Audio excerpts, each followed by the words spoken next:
Добро вечер и добре дојдовте во уште едно ново издание на подкастот Делчево 365. Наш вечерашен гостин е доктор Љупка Стефановска-Каладжиска, педијатар во здравниот дом Гоце Делчев од Делчево. Ќе зборуваме на тема исхрана кај бебињата, тема на која што родителите најмногу се распрашуваат, имаат најмногу дилема или можеби најмногу проблеми. Докторке, добро вечер и добре ни дојдовте. Добро вечер, чест и задоволство ми е да учествувам во вашата емисија и се надевам дека оваа тема ќе биде полезна за сите родители. Зошто оваа тема е многу важна?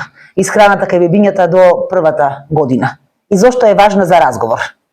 Првата година од животот се карактеризира со фаза на интензивен раст и развој, кога новороденото на крајот од првата година ќе утростручи својата тежина и израсне во должина од приближно 50% од почетната должина, така да крајот на првата година просечно новородено со родилна тежина од 3 кг ќе достигне тежина од 9 кг, а својата должина од околу 50 см ќе ја зголеми со просечна 75 см.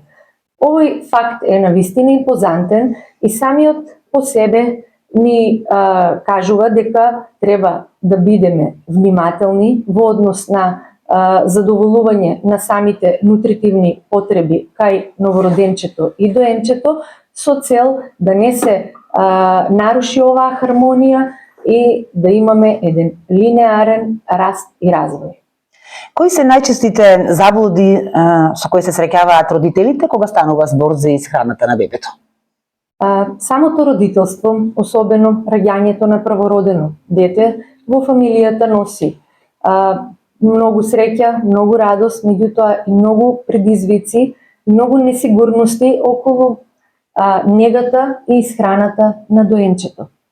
Мајките, кои што и онака се под голем стрес, се скептични во однос на мајчиното млеко, не знаат дали е доволно, дали доволно цицаат нивните доенчиња, дали млекото е хранливо, да не е воденасто и ред други прашања, кои што за жал влијаат негативно и дополнително го зголемуваат стресот кај мајките, кои онака се наоѓаат под голем притисок и стрес и може да ја намалат самата лактација, самото создавање на млеко.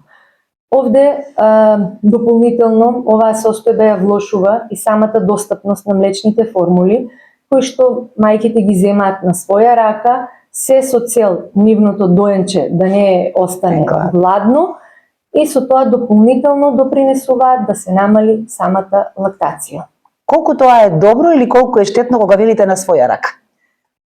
Секако, новороденчето е многу чувствително и секој додаток, ако не е потребен, може само да му наштети. Затоа велам дека секогаш треба, барем во однос на првите години од животот, да се слушаат советите од педијатрите, за да не го нарушиме, да не ја нарушиме хармонијата на растот и развојот. Кое хранење е најдобро во првите 6 месеци од животот на бебето? Несомнено, најдобра, најприродна храна е доењето и мајчиното млеко. Не постои ниту една храна која што е идеална и не за друго Светската здравствена организација единствен епитет за идеално го препишала и го дала токму само за мајчиното млеко. Досега во медицината ниту еден продукт не го се здобил со овој епитет, освен мајчиното млеко. Самото мајчино млеко е идеално избалансирано за да ги надокнади како оние хидрични потреби на доенчето, така и нутритивните и енергетските, калорискиот днес на новороденото и му овозможува хармонија во растот и развојот. Мајчиното млеко се менува во зависност од фазите на растот и развојот кај доенчето, така да на почетокот, веднаш по самото раѓање, во тек на првите 2 до 3 дена се создава мало по количина млеко со жолтеникова содржина наречено колострум, кој што сушност е многу богато со имуноглобулини, тоа се протеини кои што го подкрепуваат самиот имун систем и ќе му овозможат одбрана на невиниот детски организам од инфекции.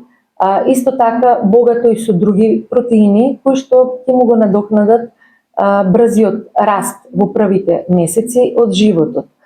Веднаш потоа мајчиното млеко се создава преодно млеко, кое што негде од 7 до 14 ден се одвива преодното млеко и самото тоа млеко добива поводенаста структура, веќе протеините се намалуваат, а за таа цел се зголемува процентот на масти, кој што е многу битен во овие моменти, кои ќе му овозможат енергија на самото новородено и ќе му ја надокнадат она почетна физиолошко губење на тежина кој што се случува во првите денови од животот и ќе му овозможат да се врати на почетната родилна тежина. После втората недела веќе го имаме зрелото млеко, кој што во својот состав содржи над 300 состојки, идеално избалансирани, прилагодени токму на невиниот детски организам, кој што почнува да се развива. И едни од овие состојки се водата, која што му овозможува да ги задоволи сите хидрични потреби, потоа содржи протеини, кои што овозможуваат градба на клетките. Овие протеини се лесно сварливи за нежниот гастроинтестинален систем на новороденото, за разлика од млеката од животинско потекло, кои што се казински и се тешко сварливи за организмот и можат само да предизвикаат проблеми на нежниот гастроинтестинален систем на новороденото. Потоа богато и со масти, кои што се многу важни, особено во првите 2 години од животот на бебето и не треба никако да се ограничуваат во храната, а еве и зошто. Затоа што мастите се основна градбена единица на мозокот кај детето, го подобруваат когнитивниот развој и учествуваат во формирање на самиот нервен систем. Потоа мајчиното млеко изобилува со јаглехидрати, претежно овде е млечниот шеќер или лактозата, кој што за разлика од другите млека од животинско потекло кои што се сиромашни, а самите јаглехидрати се битни за оној базален и за оној енергетски систем на новороденото. Изобилува исто така со имуноглобулини, особено овде секреторниот имуноглобулин А, кој што е заштита на слузничките мембрани во организмот и на овој начин ги блокира влезот на на микробите, нели, сите тие влегуваат преку нашата слузница, богат е со витамини, богат е со минерали кои што се идеално избалансирани, никако да не му наштетат нити на бубрегот кој што се уште е незрел на доенчето, нити на самиот гастроинтестинален систем, содржат многу бифидус фактори кои што те како играат улога во самата колонизација на дигестивниот систем на бебето со добри бактерии и играат улога во имуниот систем. Со еден збор, мајчиното млеко идеално помага во заштита на инфекции, помага да се изгради една силна емоционална врска помеѓу мајката и детето, да се изгради еден здрав емоционален развој, помага, овозможува добра дигестија без да се наруши или да се оптерети детскиот организам и пред се лесно достапен и најекономичен. Така. Многу убаво ни објаснивте зошто е важно доењето и зошто треба мајките да ги доат своите бебиња, меѓутоа во кои случаи се препорачува адаптирано млеко и како правилно да се избере? Има случаи кога едноставно мајчиното млеко не е достапно, како сурогат мајчинство, при адопција. Има случаи кога имаме фактори од страна на мајката и од страна на плодот, кои што се контраиндицирани и не дозволуваат прва опција на избор да биде мајчиното млеко. Од страна на мајката, на кратко, тоа се некои тешки инфекции, како што е активна туберкулоза, како што е ХИВ инфекција, тешки хронични заболувања кај мајката, кои што бараат терапија со цитостатици, антиретровирусна терапија, антинеопластични лекови, потоа мајки зависници од дроги, мајки зависници од алкохол, не е дозволено доење, при заболувања на дојките, потоа при пролонгирани, комплицирани породувања или при хормонални дисбаланси кога е намалено самото производство на млеко. Исто така може да биде и избор на мајката кога едноставно не сака да дои.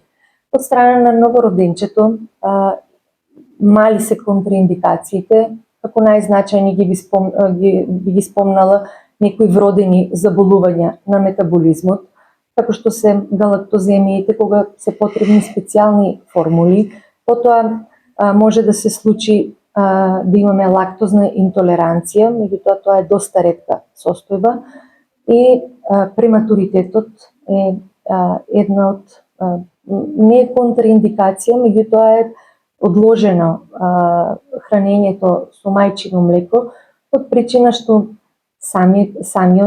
самото бебе не е способно да цица, го нема рефлексот за цицање и или пак се одвоени мајката од своето бебе или толку е незрел дигестивниот систем што не може како прва опција да му се понуди мајчиното млеко.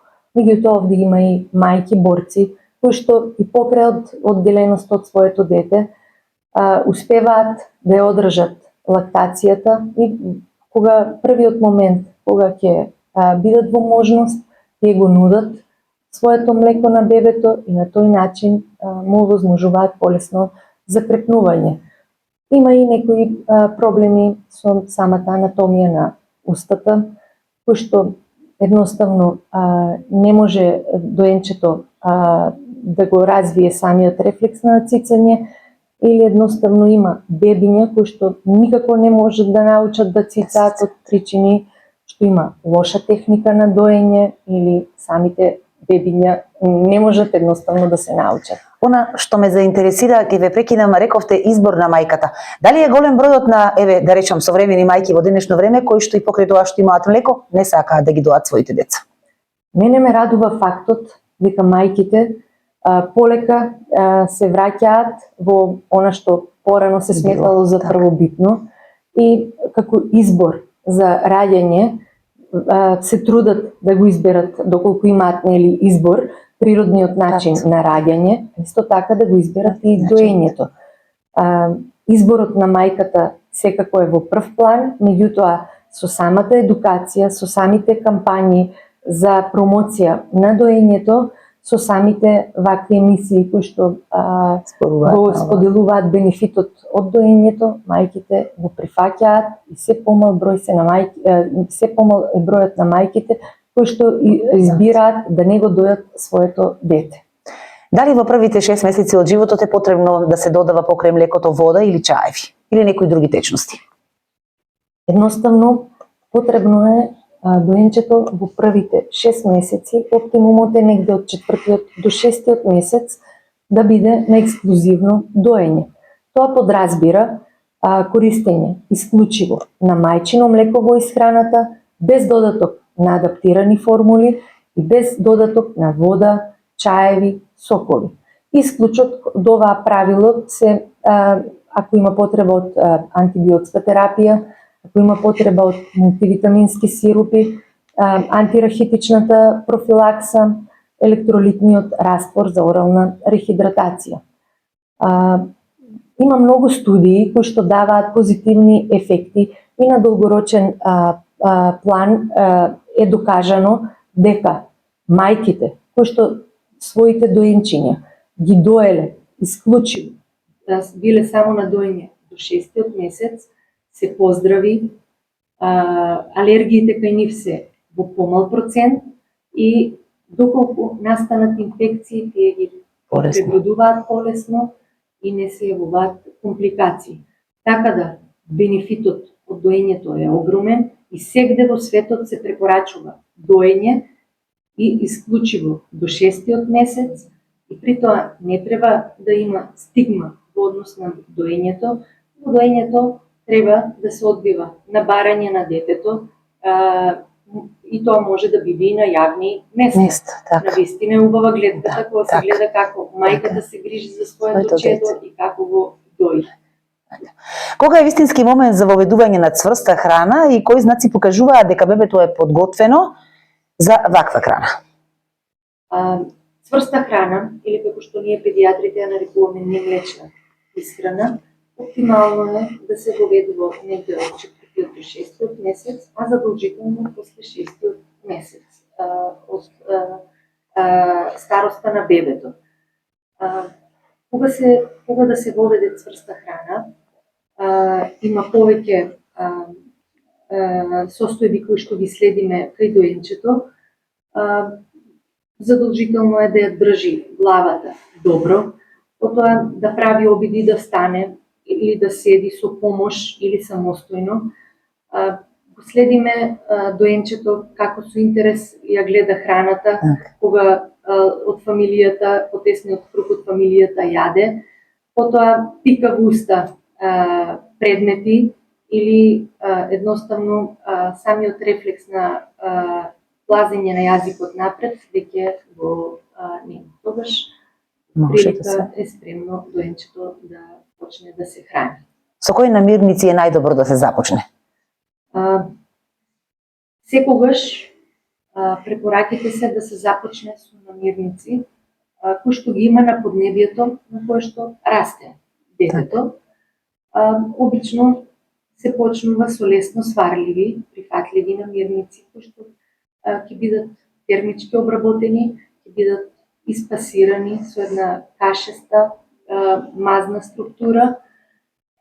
Има различни препораки во однос на тоа дали да бидат зеленчукови каши, дали да бидат овошни пиреа.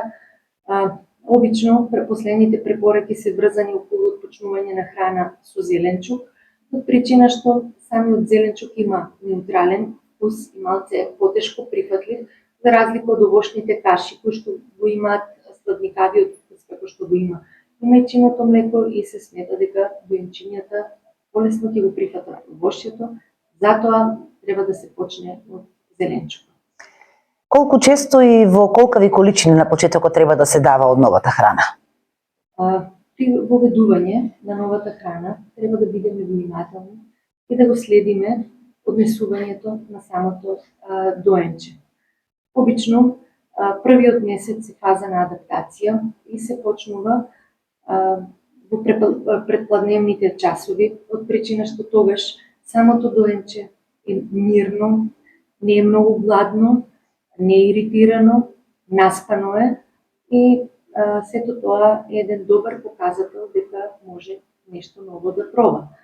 Се почнува со количина од 2-3 до 4 лажички и на интервал не пократок од 3 до 5 дена. Секоја следна намирница која што ќе се додава може да биде измешана со претходната намирница и така се продолжува. Кажете ми сега како да се постапи доколку бебето одбива да прима храна? Самото одбивање на храна е врзано со одбивање на одреден продукт. Секако не треба на сила да се дава доенчето и важи општо прифатено едно правило дека родителите се должни на детето да му ја понудат храната, обврска е да се понуди храна, а детето самото ја избира во која количина и колку ќе јаде. Обично, како и ние, и доенчињата се секогаш скептични околу нешто ново. Тие сакаат едноставна рутина, не сакаат да им се нарушува редот и мирот, така да, за да храната ја доживеат како секојдневие, да ја сакаат, ќе треба да ја вкусат барем 7-8 пати, за да ја засакаат. Така да, во моментот кога одбива храната, после 10 дена, треба повторно да му се понуди, така ќе родителите да бидат упорни, да настојуваат. Упорни. Многу е битно кога се храни доенчето да биде го сигурна хранилка, да биде заедно со семејството, да гледа како и семејството ужива во храната, за да развива едни позитивни навики во однос на хранење. Што е со алергентите, кога и како се воведуваат? Самите алергии во последната деценија се во пораз. Има бројни причини зашто е тоа така. Една од причините е недостаток на витамин D. Едната е хигиенска хипотеза, кога ние мајките претерано се грижиме околу хигиената на децата и тие се во помал контакт со микробите, а исто така за алергиите се обвинето и доцнато воведување на алергена храна. По новите препораки советуваат да се отпочне со воведување на алергена храна, но никако тоа да биде негде пред 7-миот месец, значи оптимумот е негде од 7-миот до 9-тиот месец. Треба да бидеме внимателни и во однос на количината, да бидат мали количини, да бидат измешани со друга храна и со тоа се зголемува, со примање на мали количини се зголемува толеранцијата кон алергените. Исто така, исклучок овде треба да направиме кај деца кои што имаат фамилиарна оптеретеност со алергија, деца со потежок степен на екзем или атописки дерматит, кај нив не би препорачала да се воведува алергена храна пред првата година од животот. Затоа што повеќе ќе биде штетна отколку што ќе биде корисна. Споменавте дека претерана хигиена кај мајките, колку е добро тоа и треба ли да бидеме премногу настроени се да биде чисто хигиенско, да не се зема од земја, да не се става во уста валкани нешта? Дали претеруваат мајките во тој поглед? Современото општество го наметнува тоа и никој не е имун на самата хигиена. Меѓутоа, треба да му се возложи на доенчето не по секоја цена да биде идеално чисто, туку треба да го оставиме, да растиме под, да фаќи предмети од под и со секојдневно миење на рацете, со учење на добра хигиена на рацете, доенчето ќе изгради добар имун систем. Како изгледа балансиран оброк за бебе во оваа возраст? Како што кажавме, првиот месец, тоа е 6-тиот месец, е фаза на адаптација. Значи, тогаш се пробаваат вкусовите и го учиме едноставно бебето да се храни. Веќе следната, втора фаза е негде од 7-тиот до 9-тиот месец, кога за да биде оброкот балансиран, треба да го учиме доенчето од онаа мазна, кашеста структура, да премине во храна која што ќе биде дробена, која што ќе биде вмечена, да не биде се глатко и пасирано и треба постепено да се воведуваат продукти. Овде, за да биде една храна, за да биде оброкот балансиран, битно е во секој оброк да има задолжително јагле-хидрати од типот на житарки, како што се овесни, снегулки, како што се оризови, како што е овде веќе како алерген глутенот го воведуваме, тоа е пченицата, јачменот. Потоа треба да има задолжително вмесна месо, треба да има полномасни млечни производи од типот на јогурт, кисело млеко, кремави млечни намази, треба задолжително да биде внесено зеленчук и овошје. За да биде оброкот балансиран во оваа возраст, значи треба да комбинираме барем 2 состојки, житарка со овошје, житарка со зеленчук, зеленчук со месни пиреја, да бидат пробени повеќе продукти. Потоа следува третата фаза која што е од 9-тиот до 12-тиот месец. И овде веќе треба да имаме воведено 3 оброка кај доенчето и истите намирници како што се од претходно. Овде може да се додадат рибата како продукт, да се додадат веќе и јајцата, со вклучително и белката до крајот на 12-тиот месец. да се комбинираат 3-4 продукти во еден оброк. На тој начин се задоволуваат сите нутритивни потреби. Веќе од 9-тиот месец натаму не мора овошјето и зеленчукот да бидат варени, обарени, туку може да се нудат и како свежи намирници, да се даде во раката на детето да грицка, да јаде само меки продукти, како може да бидат подготвени во вид на мафини, може да се даде барен морков, може да се даде карфиол, може да се даде барена брокула, за да се учи бебето само да се храни. Во денешно време, единствена замерка што ја давам на родителите е во однос на хранењето на деца со помош на телефон. Значи, така, многу битно. Тоа е многу лоша навика. Детето не е воопшто активно во самото хранење и не се запознава со храната онака како што треба. Затоа давам уште еден апел на мајките, телефоните да ги заборавиме, да не ги даваме на дечињата, за да имаме хармоничен, емоционален, добар развој. Да разговараат додека се хранат. Да градат заедно блиска врска. Ајде конкретно да ми одговорите, кравиото млеко, козјо или овче млеко, од која возраст може да се дава? Пресното кравио млеко е забрането и козјото и овчето да се бројуваат, значи како пресни намирници се забранети до првата година од живот. Причината можеме да ви ја кажем зошто тоа така, пошто во самиот разговор спомнавме дека самите протеини во овие млека се казински за разлика од мајчиното кое што е сурутка и тие се многу тешко сварливи за организмот, предизвикуваат микрокраварења во самите црева кај бебињата и придонесуваат за зголемена појава на анемија. Како ферментирани продукти од типот на јогурт, од типот на кисело млеко, обезмастено, не обезмастено, туку да не е засолено сирењето или несолена урда, има добри придобивки за внесот, меѓутоа пресно млеко не се препорачува. Дали солта и шеќерот имаат место во исхраната кај бебето? Солта и шеќерот не се дозволени во првата година од животот, од причини што самата сол го оптеретува бубрегот на новороденото, на самото доенче.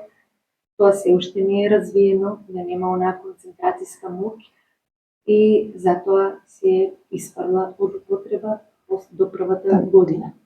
Шеќерот не е нити добар, посебно рафинираниот шеќер, не треба да се користи ни после првата година од животот, оние кондиторски производи треба секако да се избегнуваат, причина што создаваат само штетни, лоши навики, негативно влијаат и врз самиот имун систем на доенчето и за жал допринесуваат кон развој на дебелина и понатаму на хронични заболувања. Како да се развијат здрави навики во исхраната уште од најрана возраст? Здравите навики треба да ги практикуваме за целото семејство.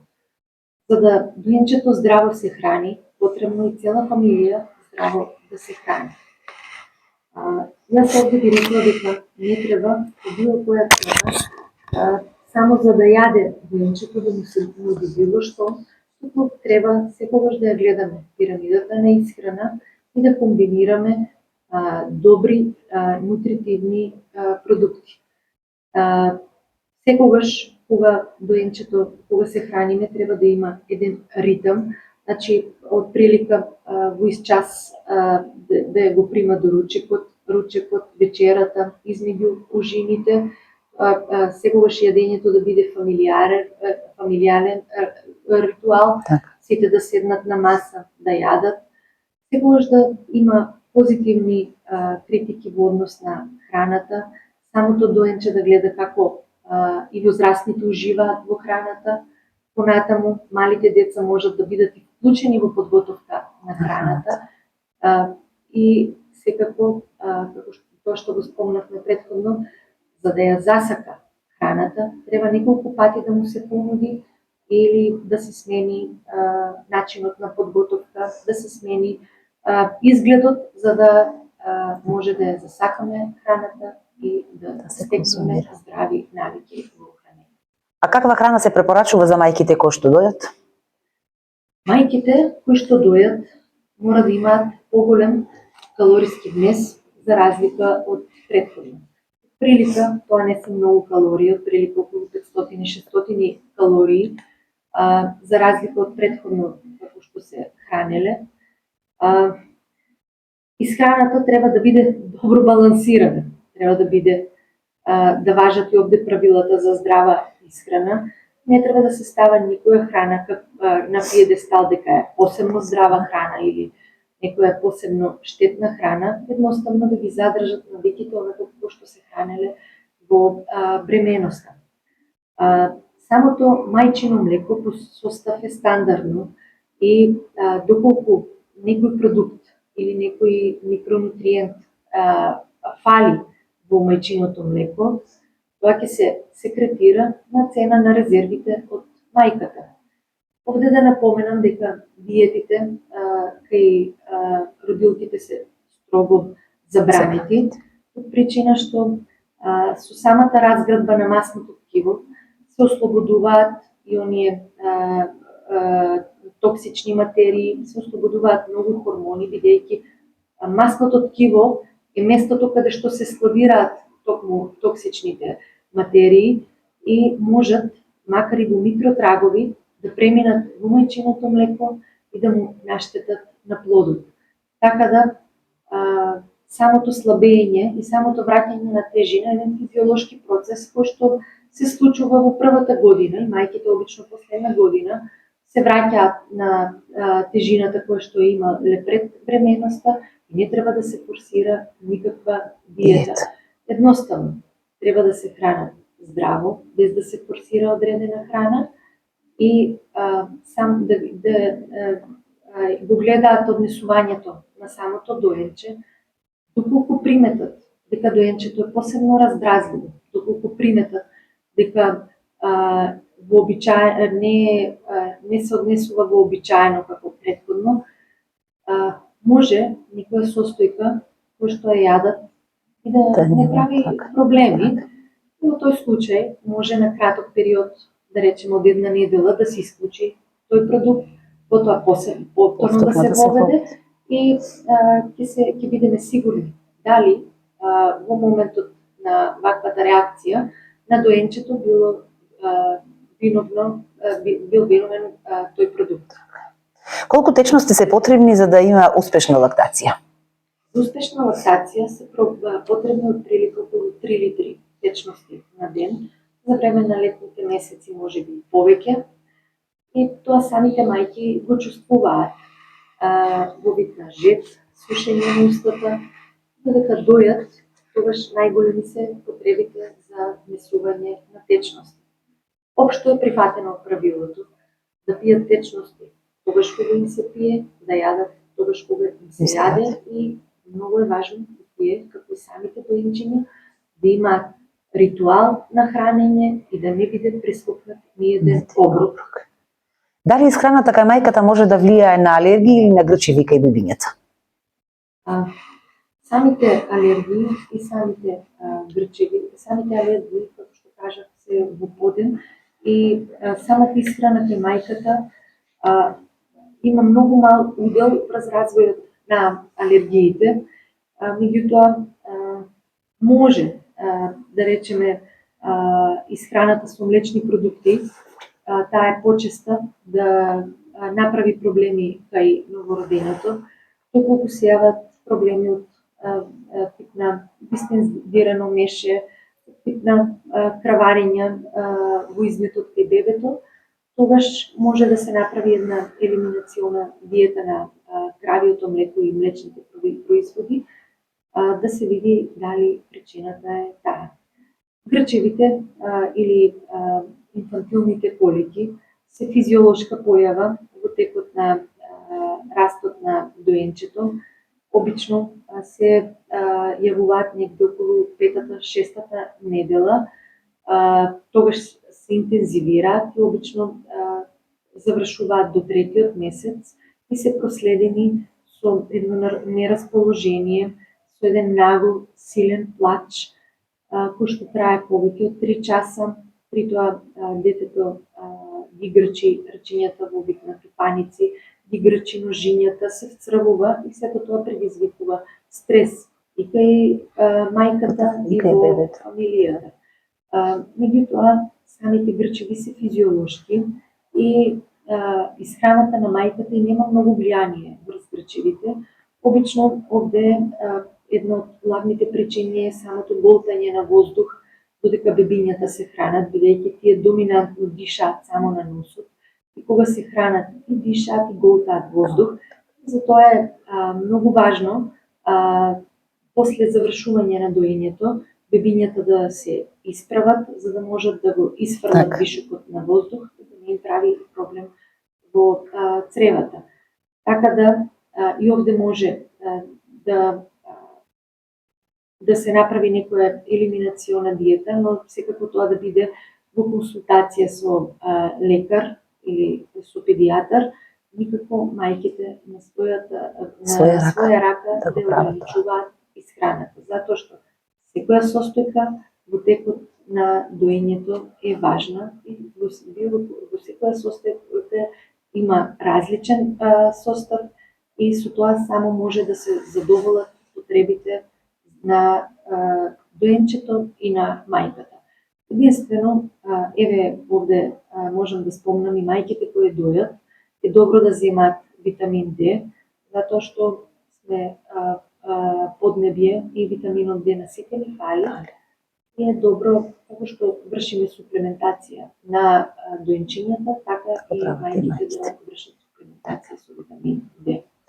Како педијатар, на родителите најчесто кои совети им го давате? Самото родителство е една од најубавите улоги кој што ни е доделена во животот и особено раѓањето на првороденото дете носи еден страх кој што и не е така оправдан. Еве зошто? Самото новородено е спремно да излезе во надворешниот свет.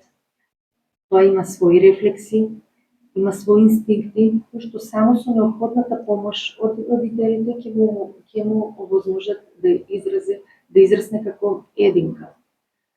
Не е потребно стрес на мајката, туку е потребно во една мирна, во една хармонична атмосфера да уживаат во родителството и само да ги следат, да го следат однесувањето и постапките на доенчето.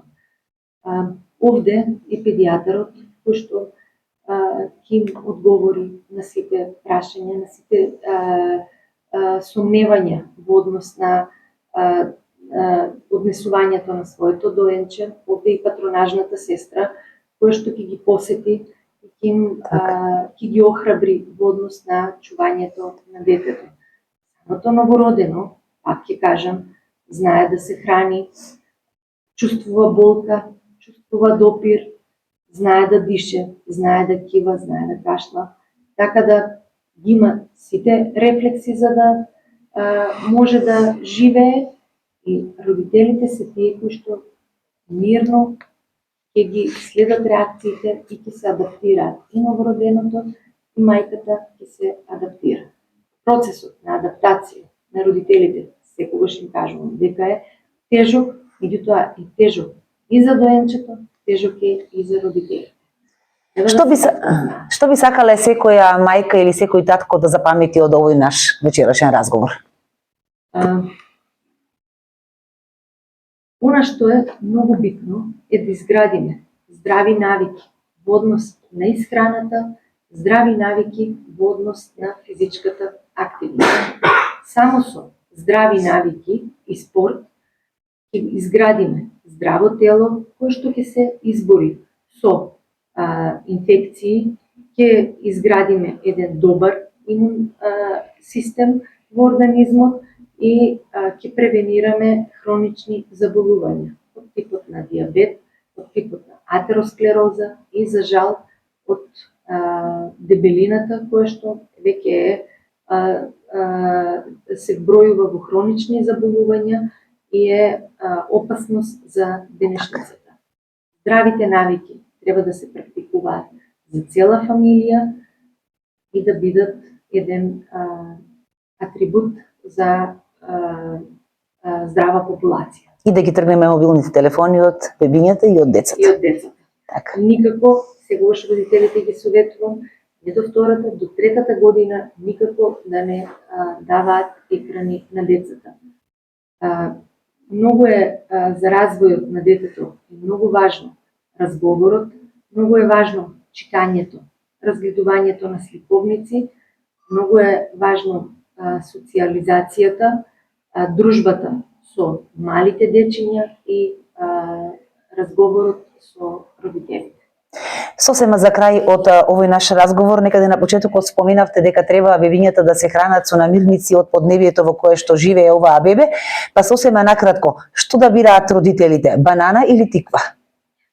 Се разбира тиква. Јаболко или ананас? Јаболко. Јаболко, така. Јас ви благодарам за овој разговор, навистина кажавме многу убави и поучни нешта, ви посакувам многу успех на секое поле и се надевам дека ќе се дружиме и во некој наш нов подкаст. Благодарам. Вам, почитувани гледачи, ви благодарам за вниманието и оваа вечер ве поздравуваме од Хотел Либеро. Имајте убава вечер, се дружиме за 7 дена.